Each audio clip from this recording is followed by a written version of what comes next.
the LGBTQI plus community, what do you believe is the cause of extreme heat that our planet is currently experiencing?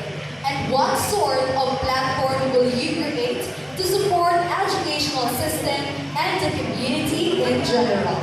Once again, as a member of the LGBTQI plus community, what do you believe is the cause of extreme heat that our planet is currently experiencing? And what sort of platform will you create to support the educational system and the community in general? Your timer starts now.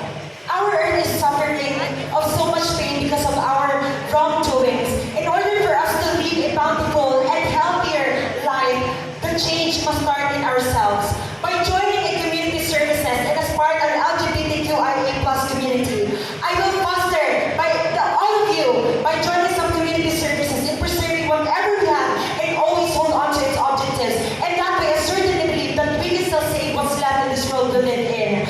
And let's work hand in hand in saving our Mother Earth as well as saving our lives. Because we have to protect, to love, and to treasure what we have today for the future. Thank you so much. Thank you so much.